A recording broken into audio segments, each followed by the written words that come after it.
বারজাখ বলে একটা জগৎ আল্লাহ তৈরি করেছেন। কি নাম? বারজাখ। এই জগৎটা হচ্ছে আমাদের দুনিয়ার জগৎ আর জান্নাত জাহান্নামের যে কিয়ামতের দিন এর মাঝখানের একটা জায়গা।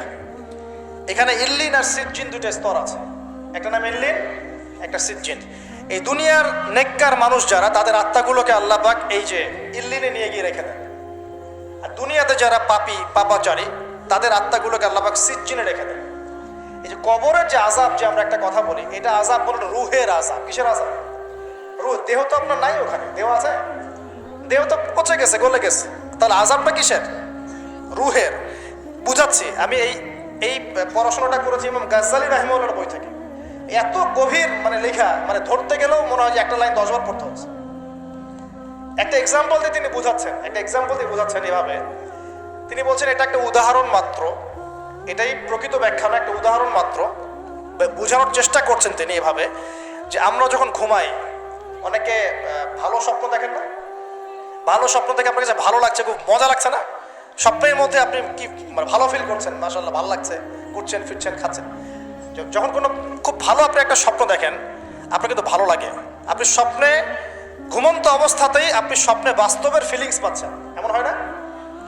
আল্লাহ পাক যদি আপনাকে স্বপ্নের মধ্যে রেখে দেন, ধরেন 1 বছর 1.5 বছর 2 বছর, তার মানে 1-2 বছর আপনি স্বপ্নের মধ্যেই বাস্তবের ভালো লাগার ফিলিংসটা পেতে থাকবেন, কিন্তু আপনি ঘুমিয়ে আছেন। বাইরে থেকে আমি আপনাকে দেখছি যে আপনি ঘুমিয়ে আছেন, আপনি ঘুমন্ত অবস্থাতেও ভালো স্বপ্ন দেখেই ভালো ফিল করছেন। তিনি বোঝাচ্ছেন, উদাহরণ দিয়ে বোঝাচ্ছেন, এটা কিন্তু ব্যাখ্যা নয়, জাস্ট একটা বুঝাচ্ছেন উদাহরণ দিয়ে। আল্লাহ পাক যখন শহীদদের রূহগুলোকে জান্নাতে রেখে দেন, জান্নাতে তারা এইভাবে রূহগুলো ঘুরতে থাকে, ফল ফলাদি খেতে থাকে, পাখির মধ্যে রূহ দিয়ে দেন, সবুজ পাখি, এই পাখি উঠতে থাকে, তারা ভালো ফিল করতে থাকে। ওই হায়াতটাকে আল্লাহ পাক তাদের কাছে বাস্তব বানিয়ে দিয়েছেন। কথা বুঝতে পারছেন? ওই হায়াতটাকে আল্লাহ পাক তাদের কাছে বাস্তব বানিয়ে দিয়েছেন। তাদের কাছে মনে হচ্ছে এটাই বাস্তব, এটাই জগৎ। আল্লাহ চাইলে করতে পারেন না? একটা ঘুমন্ত মানুষকে যদি আল্লাহ করতে পারেন, তাহলে শহীদদের ব্যাপারে করতে পারেন না? পারেন। আবার ধরেন একজন মানুষ পাপাচারী, আপনি কখনো কখনো স্বপ্ন দেখেছেন, ভয়ের স্বপ্ন, আটকে উঠছেন, শ্বাস বন্ধ হয়ে যাচ্ছে, এমন হয়নি অনেকদিন? আর হবে তো বেশি, কারণ কানে তো হেডফোন দিয়ে গান শোনেন, আর হেডফোন কানে দিয়ে ঘুমান, FM শুনতে শুনতে ঘুমান, এই কি করতে করতে ঘুমান। ঘুমানোর আগে তো দোয়া কালাম নাই, দোয়া কালাম মাসনুন দোয়া কালাম তো নাই, সূরা মুলক নাই, সূরা বাকারা শেষের আয়াত নাই, ইত্যাদি নাই, পবিত্রতা নাই, বিছান ছাড়েন না, লাইটস অফ করেন না। আপনার সুন্নত মাফিক তো ঘুমাচ্ছি না। ঘুমানোর কতগুলো সুন্নত জানেন? ঘুমানোরই কত সুন্নত আছে। ইস্তেঞ্জা করতে হয়, ওযু করে আসতে হয়, পারলে মেসওয়াক করে নেয়, বিছান ঝাড়তে হয়, বিসমিল্লাহ বলে লাইট অফ করতে হয়, দরজায় খিল দিতে হয়, পাত্র যদি থাকে খাবার পাত্র, পানির পাত্র ঢেকে দিতে হয়, তারপরে পড়তে হয় বিছানায় গিয়ে আয়াতুল কুরসি, সূরা বাকারা শেষের 2-3টা আয়াত, সূরা ফালাক নাস ইখলাস, হাত একত্রিত করে ফু দিয়ে সারা গা মাসাহ করতে হয়। ডান কাত হয়ে আল্লাহুম্মা বিইসমিকা আমুতু ওয়া আহইয়া বলে এই যে 33 বার সুবহানাল্লাহ, 33 বার আলহামদুলিল্লাহ, 34 বার আল্লাহু আকবার পড়তে পড়তে ঘুমাতে হয়। কয়জন জানে? কয়জন ঘুমানোর সুন্নত? ঘুমানোর আগে এখন কানে হেডফোন, ব্লুটুথ, হাবি জাবি এইসব দিয়ে যুবকরা ঘুমাচ্ছে। প্রতিটা কাজ নবীর সুন্নত মতো করার চেষ্টা করবো, আল্লাহ পাক তৌফিক দান করুন। এই যে 9 নম্বর ওয়াদা করেন, জীবনের প্রতিটা কাজ নবীর সুন্নাহ মতো করবেন। রাজি আছেন ইনশাআল্লাহ? একদম চেহারা থেকে শুরু হবে, চুল দাড়ি পোশাক আশাক থেকে শুরু হবে। আল্লাহ পাক যত উপরে নিয়ে যাবেন, আপনি যেখানেই যান নবীর সুন্নত বাস্তবায়ন করবেন ইনশাআল্লাহ। আল্লাহ পাক তৌফিক ইনায়াত করুন, বলি আমিন। মনে করেন খারাপ স্বপ্ন দেখছেন, খারাপ স্বপ্নে এখন আপনি কষ্ট পাচ্ছেন, দেখছেন যে পানিতে ডুবে যাচ্ছেন, দেখছেন যে আপনি আগুনে পুড়ে যাচ্ছেন, নাউজুবিল্লাহ, দেখছেন যে আপনি হয়তো কেউ আপনার শ্বাস গলা চিপে ধরেছে ইত্যাদি, মানে আপনি কষ্ট পাচ্ছেন। বাইরে থেকে কিন্তু আমি আপনার কষ্ট বুঝতে পারবো না, পারবো? আপনি ঘুমিয়ে আছেন, ঘুমিয়ে আপনি কষ্ট পাচ্ছেন। এখন এই ঘুমন্ত কষ্টের স্বপ্নটাকে আল্লাহ পাক যদি 5 বছর লম্বা করে দেন, পারবেন কিনা? আল্লাহ পাক পারেন কিনা? 5 বছর ঘুমিয়ে আছেন, আপনি উঠতে পারতেছেন। এখন এটা হয় না, আল্লাহ চাইলে পারেন, সম্ভব কিনা? আল্লাহ পাক 309 বছর ঘুম পাড়া রাখেন নাই মানুষকে? আছে না দলিল? কোরআনে আছে না? কোন সূরায়?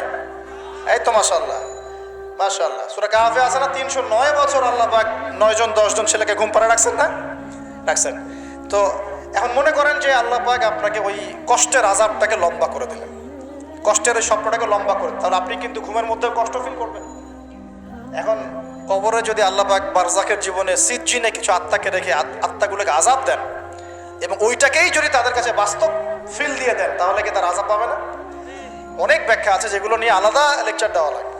এতটুকু বোঝেন যে আল্লাহ পাক ইন্নাল্লাহা আলা কুল্লি শাইইন কাদির, আল্লাহ পাক প্রতিটা বিষয় সম্পর্কে ক্ষমতাবান। আল্লাহ পাকের হাতেই সব ক্ষমতা, আল্লাহ সব করতে পারেন।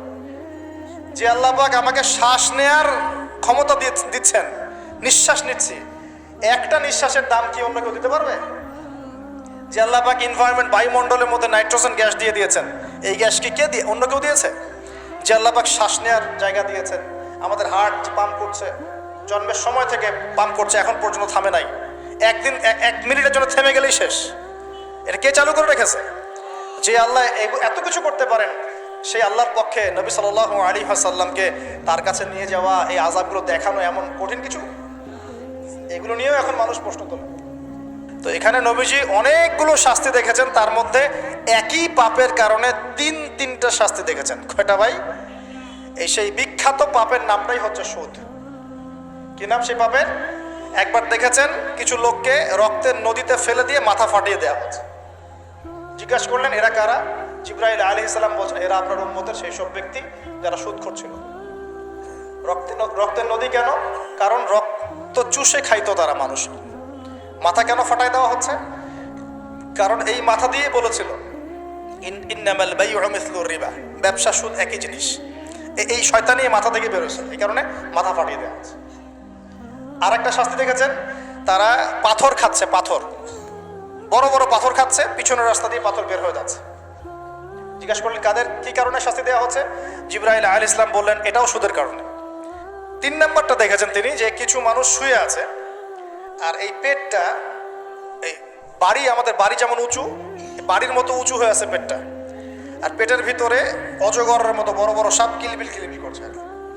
এই 3টা শাস্তি তিনি দেখেছেন। দেখে জিবরাইল আলাইহিস সালামকে বলছেন এই 3টা শাস্তি কি কারণে? 3টার ক্ষেত্রেই জিবরাইল আলাইহিস সালাম বলেছেন সুদের কারণে, সুদের কারণে, সুদের কারণে। আল্লাহ পাক আমাদেরকে হেফাজত করুন। 10 নম্বর নিয়াত, আমরা সবাই হালাল খাওয়ার চেষ্টা করবো ইনশাআল্লাহ। আমরা হারামের দিকে যাবো না ইনশাআল্লাহ। হালাল রিজিক আল্লাহ যতটুকু দিবেন এতটুকুতে সন্তুষ্ট থাকবো ইনশাআল্লাহ। এবং যদি আমি সামর্থ্যবান হই, ধনী হতে আল্লাহ পাক নিষেধ করেন নাই, ধনী হতে আল্লাহ নিষেধ করেন নাই, ব্যবসা করতে নিষেধ করেন নাই, ধন সম্পদ আল্লাহ পাক অর্জন করতেও নিষেধ করেন নাই, কিন্তু দুনিয়ার পূজা করতে আল্লাহ নিষেধ করেছেন, দুনিয়ার মোহে ডুবে যেতে আল্লাহ নিষেধ করেছেন। সম্পদ ওসমান রাদিয়াল্লাহু আনহুরও ছিল, কিন্তু সেই সম্পদ তিনি তার প্রয়োজনে যতটুকু লাগতো এতটুকু ব্যয় করতেন, বাকিটা আল্লাহর রাস্তায় ব্যয় করতেন। ওসমান রাদিয়াল্লাহু আনহুর মতো ধনী হতে কোনো সমস্যা আছে? আপত্তি আছে? একটা আমল তার জীবনী থেকে পাওয়া যায়, এটা পড়ে আমার কাছে এত নিজেকে এত ছোট মনে হচ্ছে, কাশ যদি এই আমলটা আমি করতে পারতাম। বলে দেব? চেষ্টা করছি যে করার, আপনারাও করার চেষ্টা করেন। ওসমান রাদিয়াল্লাহু আনহু ধনী ছিলেন কিনা, তো নবীর কাছে গিয়ে বলছেন যে আমার ধন সম্পদ খুব বেশি বাড়ছে, ইয়া রাসূলুল্লাহ আপনি সম্পদ একটু কমানোর দোয়া করেন তো আমার জন্য। চিন্তা করা যায় মানুষ এমন দোয়া কেউ করবে এই যুগে? আচ্ছা, নবী সাল্লাল্লাহু আলাইহি ওয়াসাল্লাম বললেন তুমি উটের পিঠে, গাধার পিঠে খাওয়া দাওয়া করো, ঠিক আছে, খাওয়া দাওয়া করো। তো তিনি খাওয়া দাওয়া করেন। এখন কয়দিন পরে, কয়দিন বলতে কতদিন আল্লাহ ভালো জানেন, তিনি এসে বলছেন ইয়া রাসূলুল্লাহ আমার তো সম্পদ আরো আগের চেয়ে বাড়তেছে দেখি, আপনি কি দোয়া করলেন? সম্পদ আরো বাড়া শুরু করেছে এখন। তখন তিনি বলছেন যে তুমি যখন খাও তখন তোমার হাত থেকে যদি খাবার পড়ে যায় তুমি কি করো? তখন তিনি বলেছেন আমি, আমার হাত থেকে খাবার যদি পড়ে যায়, একটা দানাও যদি পড়ে যায়, আমি উটের পিঠ থেকে নেমে সেই খাবারটাকে তুলে পরিষ্কার করে তারপর খাই। ওসমান রাদিয়াল্লাহু আনহু এত ধনী মানুষ, তিনি প্রতিবেলায় 100 মানুষকে খাওয়াতে পারেন, কোনো সমস্যা নাই। তিনি একাই তাবুকের যুদ্ধে 30,000 সৈন্যের দায়িত্ব নিয়েছেন। 30,000 সৈন্য 3 মাস যাবে, যাত্রা বিরতি করবে, খাবে দাবে, তাদের ঘোড়া অস্ত্রশস্ত্র সব দায়িত্ব একজন ব্যক্তি বহন করেছেন, ওসমান রাদিয়াল্লাহু আনহু। কত বড় ধনী আপনি চিন্তা করেন। উনার মতো ধনী কোনো পররাষ্ট্রমন্ত্রীও নাই পৃথিবীতে, এখন কোনো বিশ্ব নেতাও নাই ওনার মতো ধনী, এখন কেউই নাই। আর উনি কিন্তু তার এই ধন সম্পদ সুদের মধ্য দিয়ে অর্জন করেন নাই, তার ধন সম্পদ দুর্নীতির মধ্য দিয়ে অর্জন করেন নাই। তার ধন সম্পদ তিনি কিন্তু এই যে অন্যের সম্পদ অন্যায়ভাবে দখল করে অর্জন করেন নাই। তিনি সম্পদ অর্জন করেছেন বৈধ পন্থায়, হালাল ব্যবসা করেছেন। ব্যবসা করেছেন নাকি না? এই যে আমল, তো নবীজি বলছেন যে তোমার আমল যদি এমনই হয় তাহলে তোমাকে আল্লাহ পাক সম্পদ দিবে না, কাকে সম্পদ দিবে? মানে তুমি আল্লাহ পাকের যে সম্পদ রিজিকের যে শুকরিয়া আদায় করো, কৃতজ্ঞতা প্রকাশ করো যে আল্লাহ আমাকে ভালোবেসে রিজিকটা দিয়েছেন, আমার হাত থেকে পড়ে গেছে, আমি তুলে খাই। এই যে আল্লাহ পাকের নেয়ামতের প্রতি তোমার যে শ্রদ্ধা, সম্মান, এর এর এর শুকরিয়া স্বরূপে আল্লাহ পাক তোমাকে এরকম সচ্ছল বানায় দিচ্ছেন, আর তো কিছু করার নাই। তো উসমান রাদিয়াল্লাহু আনহুর মতো ধনী হতে কোনো সমস্যা আছে? তিনি কৃপণ ছিলেন না, তিনি আল্লাহ পাকের নেয়ামতের শুকরগুজার ছিলেন। ভুল ব্যাখ্যা নেবেন না, তিনি আল্লাহ পাকের নেয়ামতের শুকরগুজার ছিলেন। আমরা আল্লাহ পাকের নেয়ামতের শুকরিয়া আদায় করবো ইনশাআল্লাহ, এবং যে রিজিক আল্লাহ আমাদেরকে দিয়েছেন এতে সন্তুষ্ট থাকবো ইনশাআল্লাহ, এবং হালালভাবে চলার চেষ্টা করব। আল্লাহ পাক আমাদেরকে ধন দিলে সেই ধন সম্পদ যতটুকু আমার পরিবারের জন্য প্রয়োজন, বাড়তিগুলো আমরা আল্লাহর পথে দান সাদাকা করবো ইনশাআল্লাহ তাআলা। আল্লাহ পাক আমাদের সবাইকে আল্লাহর রাস্তায় দান করার তৌফিক এনায়েত করুন, আমিন। শেষ করার আগে আমি এই হাদিসটা ফিনিশিং দিয়ে শেষ করছি। 3টা গিফটের প্রথমটা দেয়া হয়েছে 5 ওয়াক্ত নামাজ। এই উম্মতের যে কোনো ব্যক্তি যদি 5 ওয়াক্ত নামাজ পড়ে 50 ওয়াক্ত নামাজের নেকি পাবে ইনশাআল্লাহ। আমরা কি নিয়াত করতে পারি না ভাই যে আমরা 5 ওয়াক্ত নামাজ পড়বো ইনশাআল্লাহ? যে কোনো অবস্থায় নামাজ পড়বো ইনশাআল্লাহ। যদি দাঁড়াতে না পারেন কি করবেন? বসে পড়বেন। বসেও পড়তে পারছেন না কি করবেন? শুয়েও পড়তে পারছেন না কি করবেন? পারা যাবে তো ইনশাআল্লাহ। আর নামাজ কি ভাই আমাদের এই যে 3G 4G নামাজ পড়বো ভাই? হ্যাঁ, 3G 4G নামাজ পড়বো? এটা আবার কোন নামাজ যে নামাজে রুকু করলে সেজদা পাওয়া যায় না, সেজদা করলে ওঠার সময় পাওয়া যায়? এমন নামাজ হয় না সমাজে কিছু? এই নামাজগুলো আল্লাহর ওয়াস্তে বাদ দেন। আল্লাহর ওয়াস্তে রিকোয়েস্ট করছি যে 3G 4G নামাজ বন্ধ করেন। নামাজটা ধীর স্থিরভাবে পড়ার চেষ্টা করেন, নামাজটা বুঝে পড়ার চেষ্টা করেন। নামাজেই আপনি আল্লাহকে পাবেন ইনশাআল্লাহ। যে কোনো সমস্যার সমাধান নামাজেই হবে ইনশাআল্লাহ। সেজদা লম্বা করেন, সেজদায় বেশি বেশি দোয়া করেন ইনশাআল্লাহ তাআলা। আল্লাহ আপনার দোয়া শুনবেন, আল্লাহ আমার দোয়া শুনবেন ইনশাআল্লাহ। আর রমজান মাসে নিয়াত করি ইনশাআল্লাহ, রমজান মাসে আমরা সবাই জামাতে তারাবি পড়বো ইনশাআল্লাহ। যত ব্যস্ততা থাকুক তারাবির সময়টা দেওয়ার চেষ্টা করবো ইনশাআল্লাহ। আর চেষ্টা করবেন খতম তারাবি পড়ার জন্য, কোনো সমস্যা নেই, খতম তারাবি পড়ারই চেষ্টা করবেন। তবে আমি কারি সাহেবদের, হাফেজ ভাইদেরকে রিকোয়েস্ট করবো যে তেলাওয়াতটা একটু ধীরে করার চেষ্টা করুন, যাতে আয়াত বাই আয়াত বোঝা যায়। অনেক জোরে পড়তে থাকলে অনেক সময় ধরাই যায় না যে আয়াতটা কি পড়া হচ্ছে। কোরআন তো বুঝতে হবে, অ্যাবজর্ব করতে হবে। যদি প্রয়োজনে দেখা যায় সময় বেশি লাগছে, লাগুক না। রমজান তো ইবাদতেরই মৌসুম। আমাদের রমজান মাসে আল্লাহর ইবাদত করা ছাড়া এর চেয়ে গুরুত্বপূর্ণ আর কাজ কি আছে? আছে? সেই ব্যক্তি ধ্বংস হোক। নবীজি বলেছেন যে ব্যক্তি রমজান মাসকে পেয়েছে, রমজান মাস পেয়েও আল্লাহর ইবাদত করে তার গুনাহ মাফ করাতে পারে নাই, সেই হতভাগা ধ্বংস হয়ে যাক, নাউজুবিল্লাহ। আল্লাহ পাক আমাদের সবাইকে রমজানে বেশি বেশি ইবাদত করার তৌফিক দান করুন। নবী সাল্লাল্লাহু আলাইহি ওয়াসাল্লাম মেরাজের রাতে দ্বিতীয় হাদিয়া নিয়ে আসলেন, সূরা বাকারার শেষের 3টা আয়াত। কয়টা আয়াত ভাই? কয়জনের মুখস্থ আছে? আলহামদুলিল্লাহ। নেকিটা বলি, ফজিলতটা বলি। আপনি যদি রাতের বেলা সূরা বাকারার শেষের 2টা বা 3টা আয়াত পড়েন, সারা রাত তাহাজ্জুদের নামাজ পড়েন, নেকি পাবেন ইনশাআল্লাহ। সারা রাত তাহাজ্জুদ পড়াটা কষ্টের না? কষ্টের কি না? সবাই কি পারে? পারে না।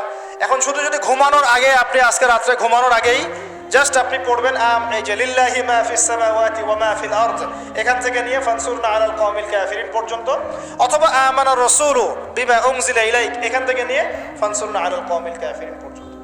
শেষের 2টা বা 3টা পড়তে বললে বেশি ভালো। এই 3টা আয়াত যদি পড়ে ফেলেন, পড়ে ঘুমিয়ে যান, ঘুমন্ত অবস্থাতেও তাহাজ্জুদের নেকি পাচ্ছেন ইনশাআল্লাহ। আল্লাহ পাক দিন সহজ করে দিয়েছেন, একটু আগ্রহ করে আমল করলেই হয়। আল্লাহ পাক তৌফিক এনায়েত করুন, বলি আমিন। আর তৃতীয় হাদিয়া নবী সাল্লাল্লাহু আলাইহি ওয়াসাল্লামকে আল্লাহ পাক দিয়েছেন, এটা একটু মনোযোগ দিয়ে শোনেন। এই কথাটা ভুলে যায় না। আজকের লেকচারে যদি সব কথাও ভুলে যান, এই কথাটা ভুলেন না। আল্লাহ পাক তার নবীকে বলছেন, হে মুহাম্মদ, বলেন সাল্লাল্লাহু আলাইহি ওয়াসাল্লাম, তোমার উম্মতের কোনো ব্যক্তি যদি আকাশ জমিন, পুরো আকাশ জমিন সমান গোনা নিয়ে আমার সামনে দাঁড়ায় কিয়ামতের মাঠে, তোমার উম্মতের যে কোনো ব্যক্তি, নর নারী, যুবক যুবতী, যেই হোক না কেন, সাদা কালো, ধনী গরিব, হুএভার হি ইজ, তোমার উম্মতের যে কোনো ব্যক্তি আসমান জমিন সমান গোনা নিয়েও যদি আমার সামনে দাঁড়ায়, কিন্তু তার আমল নামার মধ্যে শিরিকের কোনো পাপ নাই। কোন পাপ নাই? শিরিক তো বুঝি ভাই, আল্লাহর সাথে অংশীদার সাব্যস্ত করা। কিতাবুত তাওহীদ বইটা পড়ে নিন, তো এখানে সব দেয়া আছে। শিরকের পাপ নাই, আসমান জমিন সমান পাপ দিয়ে ভর্তি। আমি আল্লাহ তার সামনে আসমান জমিন সমান ক্ষমা দয়া নিয়ে হাজির হব ইনশাআল্লাহ। মানে আল্লাহ পাক তাকে মাফ করে দিবেন ইনশাআল্লাহ। খালি শিরকের পাপ না করলেই আল্লাহ মাফ করে দিবেন। এবং শিরকের পাপ কিন্তু অহরহ হচ্ছে। চিন্তায় শিরক হচ্ছে, কথায় শিরক হচ্ছে, কাজ করতে গিয়ে শিরক হচ্ছে। শিরক সম্পর্কে বিস্তারিত আলোচনা করেছি, অনলাইনে সার্চ দিয়ে দেখে নিন। শিরক কি ও কেন, ডিটেলস কত রকম শিরক হচ্ছে বলা হয়েছে।